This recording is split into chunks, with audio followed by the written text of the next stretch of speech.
Last night's meeting concluded that there was a definite lack of communication between the Newcastle Council and residents was to go about to its plan to rezone a broad section the of house is residential gone. A areas. Now that's why I'm going to talk to Newcastle. The residents expressed concern that the development of townhouses will invade private property and housing property, as well as the likelihood that rates will increase.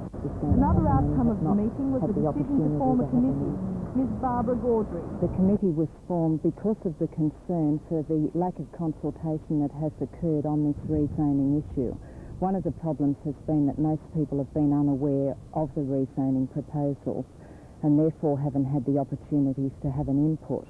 Now, from our meeting last night, people were expressing very strong concerns about the problems associated with the rezoning proposal, and therefore it was advocated that we set up a committee so that we can have consultation with the council and with the town planning department to discuss the problems which the town planning department is not addressing itself to. Mr. Norm Steep from the Master Builders Association says by opposing the rezoning from residential A to B1, the residents' groups are hindering progress. He says that with the development of townhouses around the city, pressure will be taken off Merriweather as a developer's playground.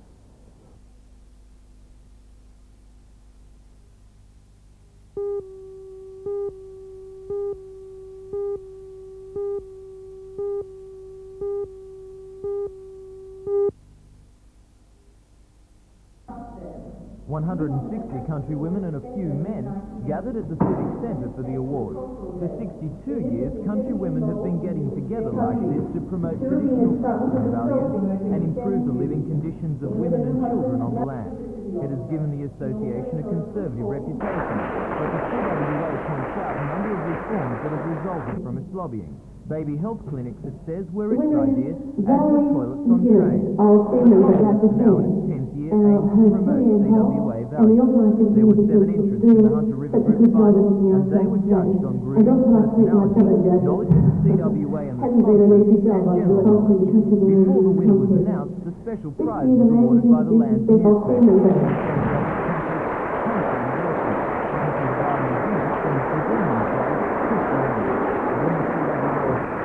President Joy Atwood made the major announcement. The Country Woman of the Year for the Hunter River Group is Mrs. Ines Stevenson.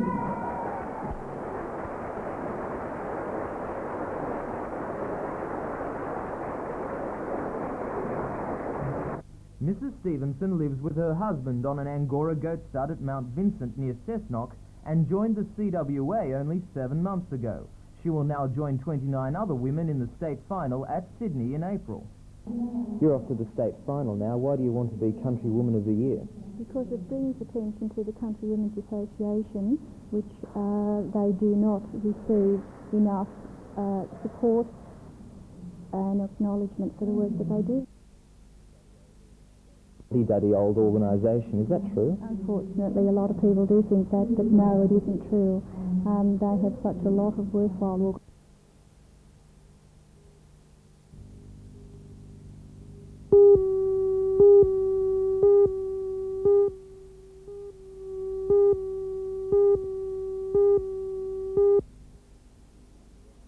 Good morning, everyone, and welcome.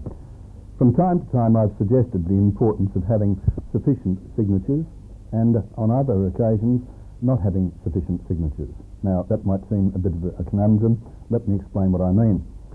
Sad to say, some friends of ours were involved in the tragedy a few months ago.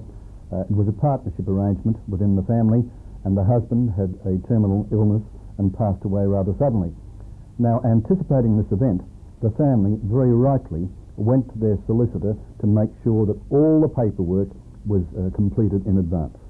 Now, I again repeat, I was about to say they went to their solicitor to make sure that all the paperwork was completed in advance in anticipation, of course, of the demise of our friend. Well, sad to say, there is one signature missing, and guess whose signature it is? The friend who passed away. Quite frankly, I find this an appalling situation. It's caused any amount of frustration and delay as far as this family is concerned, and more particularly because they are on the verge of selling the family business for a variety of reasons. Now, okay, that might be a genuine error, but the main point that I'm making this morning is to make sure that you know in advance that the right signatures are there in anticipation of the unexpected. I've mentioned this from time to time with regard to powers of attorney, as you readily know. But let's take another simple illustration of what I mean.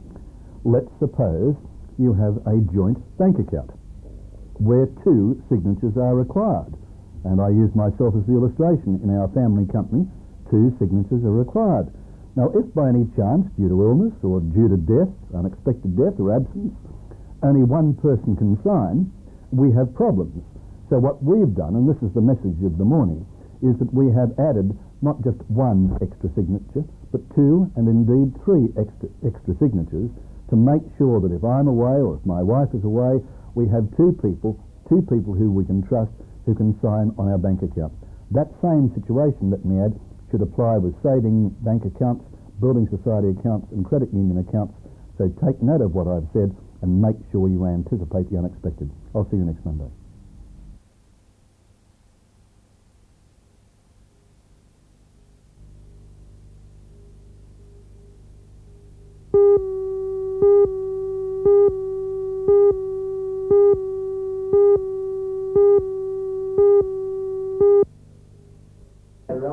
According to the cooperative, the publication is just what everyone needs to put their finger on all kinds of information which is available but not usually easily at hand. All the information, such as population trends, retail sales figures and so on, can be got from other sources, but here they're all in one book. The editor is make of that information? Well, there's a wide range of statistical data in the book. The numbers and these tables are here. In addition, we've got text which explains and interprets some of that data, and maps. In fact, one of the most beautiful things in the book is this page that we've got on the beginning of the Newcastle Harbour section, where we've got an aerial photograph of the Newcastle Harbour, and opposite that, the map which has been supplied by the Maritime Services Board, showing the harbour from that perspective. And I can imagine geography teachers absolutely going goopy about this. They'll have a ball. It's so beautiful to have these things lined up side by side. Well, how do you get hold of a copy of it? Put together. That means we sell them here. Because, of course, must be stale just by virtue of the fact that it takes you that long to get them together. Is there any possibility the book might be outdated before it even hits the streets? Well, that, of course, can always happen. But all official statistics, and even most business statistics, are out of date by the time you get it. After all, people are just now completing their financial reports up to the end of June 1983. And some of our figures are up to 83. Perhaps most up-to-date figures are unemployment statistics, which go later than that. But others are older. The population census, the most recent population census we had in Australia was in June 1981, and most of our population figures relate to that date.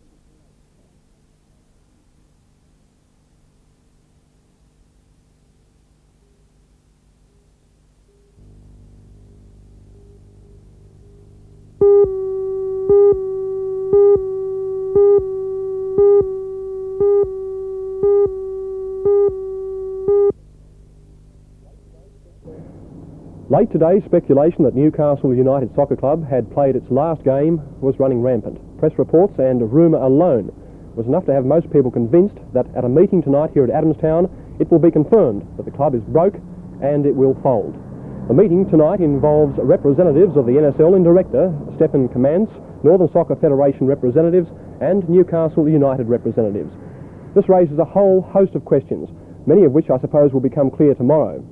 But late today, I asked the Northern Soccer Federation's Alan Predinick what really was the score at this stage. I know that of the 3 existing directors, 2 will be announcing their resignations tonight. They've had legal advice and they will do that. Now, of course, looking at it from a soccer point of view, with the side going so well, you're going to have to act quickly to make sure those players can perhaps play next Sunday. Yes, the Northern New South Wales Soccer Federation is determined that we will be represented, Newcastle and the Hunter Valley and the north of New South Wales will be represented at National Soccer League level in 1984 for the rest of the season. I know you can't say at this stage what they'll be called, but are you confident of retaining the team? I'm confident that we will retain those players that the new coach wishes to have. I'm not sure that every player will be wanted, but I would suspect that most of them would be.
After hearing both sides of the argument, the Trust adopted what can only be interpreted as a neutral stand.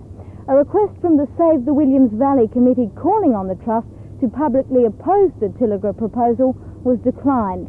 The Trust Secretary, Mr John Cousins, says as a statutory body answerable directly to the government, the Trust cannot afford to speak out against the government decision.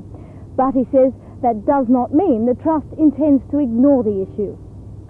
Which was lower than normal due to the drought tax, but it priced the amount of about 1.75 million in this area to increase production.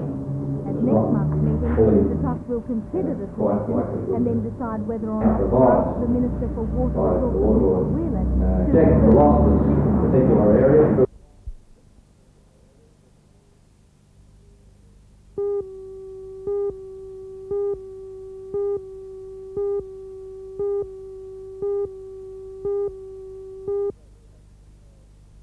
Well, we have Newcastle Rosebuds United, a self-company of Adamstown Rosebuds, which of course has a club in our state first division. They have been granted permission to replace Newcastle United. We feel that the National Soccer League and the ASF will endorse our recommendation in that regard.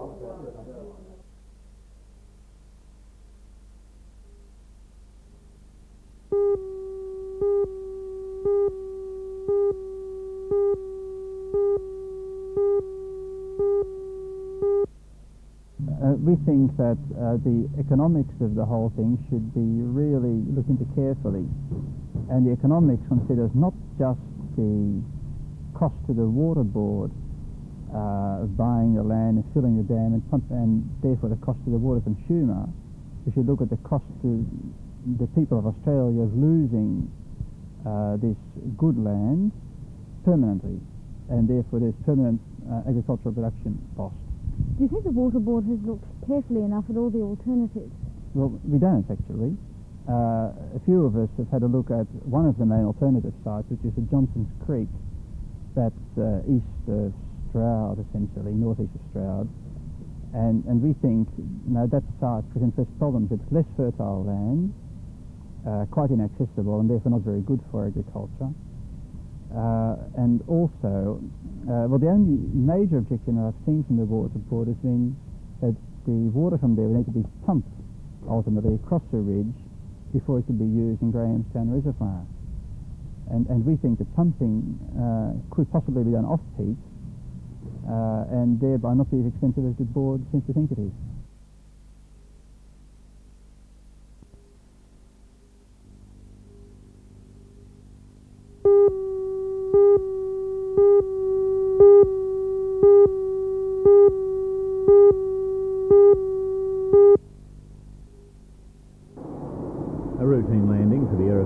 Twin Otter carrying passengers from Sydney, but a special occasion for the pilot Noel Batchelder. Noel's made something like 7,000 of these flights over the past 12 years. But his flying experience dates back to World War II in the South African Air Force. Now, at 60, Noel's decided it's time to quit flying and go farming. But he says the change won't be easy. Sorry, thanks, Dave. Glad that it's sort of finally made the decision, but it's a big break, and I'll no doubt be a bit lost in a few years to follow. It's You're going to miss it? I'm going to miss it, yeah. Looking back on your life as a pilot, would you have had it any other way? Was it what you really wanted to do? Yes, it was. I'd never made up my mind to be a pilot when you have these schoolboy fantasies or something, but the war intervened and that seemed the most sort of, the least hazardous sort of occupation, and so naturally followed on from that. But no, I wouldn't have it any other way. I enjoyed it immensely. Noel's colleagues at Aero Pelican gave him a surprise reception that contained a good-humoured dig at his veteran years. Well respected in the airline industry, Noel was swamped with messages of goodwill, even from the usually conservative air traffic controllers. He says he probably won't do much, if any, flying in the future. Like most professional pilots, he believes the casual pilot is the one most at risk. And anyway, he says he'll be too busy on his farm at Bega.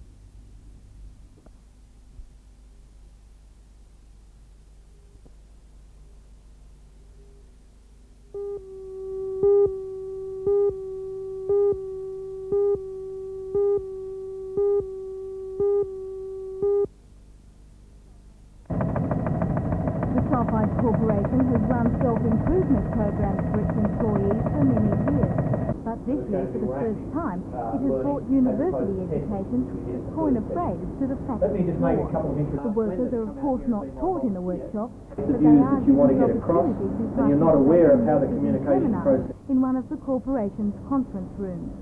These employees are being instructed in personal work skills by Dr. John Wood, a senior lecturer in commerce at Newcastle University. The course was arranged by the university's Department of Community Programs. Community programs are trying to satisfy a diverse range of needs in the community, one of which is management, training and development. I think they recognise that the quality of Australian management needs significant improvement. If you listen to people such as Barry Jones and Senator Button, they see the future of Australia's competitiveness in being one major element of it, in having highly trained managers.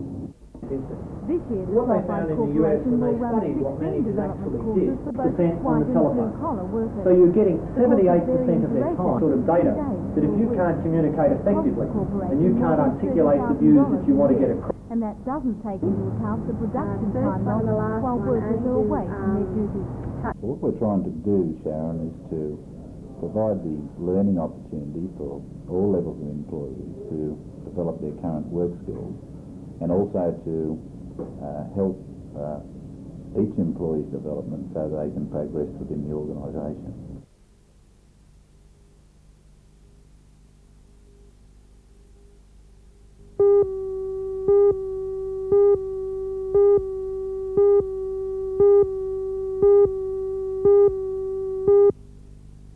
Although the scheme's been running in other countries for some 65 years, Young Achievement is new to the Hunter, but it's off to a flying start, involving 225 students from 10 high schools. The scheme has groups of students linked to major companies for guidance into the business world. In this case, Year 11 students at Broadmeadow and Katara High Schools are working with Ganinan. They're challenged to research, manufacture and market two-folding chairs. So what's the challenge facing the group now? What's going to be the first step towards production? Is to research the product and find out who will buy it, and also how much it will cost to produce the product, and most of the essentials when you're making it. You're quite prepared to find perhaps that there isn't a market for it? You'll make that decision if necessary? Yeah, well, that's what we have to research, and if it isn't profitable to make it, then we won't make it and have to find something else. The director of Young Achievement Australia says the scheme goes beyond teaching young people merely business skills. An understanding into the business world, but it's got a large number more aims than that. That's the sort of primary one. The aim is to develop the ability of young people to cope better in society, in the workforce and in their own general lives, to build their confidence, to develop their own abilities to communicate and actually to set their own goals and achieve those goals, whatever they may be.